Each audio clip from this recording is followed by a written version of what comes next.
जैसे ही मोदी 3.0 सरकार आई और उनको लगा कि ये सरकार कम बहुमत से आई है, तो उन्होंने एक अभियान छेड़ दिया। जिस रात मोदी सरकार का swearing in ceremony, oath taking ceremony नई दिल्ली में हो रही थी, उसी रात उसने पाकिस्तान की आईएसआई ने हमले करवाने शुरू कर दिए। रियासी के अंदर हमारे जो तीर्थ यात्रियों की एक बस पे हमला किया। प्लान तो पूरे 52 के 52 मार डालने का था, लेकिन किस्मत से वो बच गए। गाड़ी खड्डे में गिर गई और लोगों को किसी ने बोला कि भाई pretend to be dead, play possum, और इस तरह उनकी जानें बच गई। नहीं तो कोई 52-53 लाशों के साथ वो ग्रीट करते हमारी मोदी 3.0 सरकार को। अपनी सरकार के स्वेरिंग इन के समय वो ये तोहफा देना चाहता था आसिम मुनीर। और फिर साहब उसने तो पूरी जंग छेड़ दी। ये क्या कहते हैं, पीर पंजाल के दक्षिण में जो जो इलाके खाली हो गए थे, क्योंकि वहाँ पे एक तो पूर्ण शांति आ गई थी, दूसरी और जगह ट्रूप्स की ज़रूरत थी, और भी कई वजूहात थी जिसके कारण वहाँ पे गैप्स हो गए थे।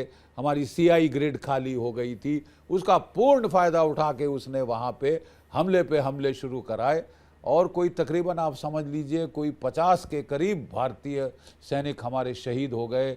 कभी रियासी में हमला, कभी कठुआ में हमला, कभी डोडा किश्तवाड़ की साइड पे हमले, और एक पूरा कैंपेन शुरू कर दिया। लेकिन साहब क्राउनिंग पीस ऑफ ग्लोरी तो पाकिस्तान ने समझा कि तब आया जबकि पाकिस्तान की आईएसआई ने CIA अमेरिका के कहने पे भारत के खिलाफ एक जंग छेड़ दी पूर्व में, जहां की उन्होंने एक मैदान कू करने में CIA की पूर्ण मदद करी, और CIA ने फ़ायदा उठाया पाकिस्तान की आईएसआई के जमायत इस्लामी के साथ जो उनके पुराने रिश्ते, ताल्लुकात और हथकंडे हैं, उनका इस्तेमाल किया।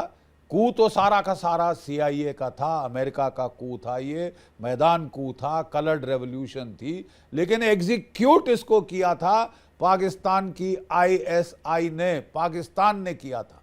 याद रहे पिछले साल general Asim Munir United states of America गया था।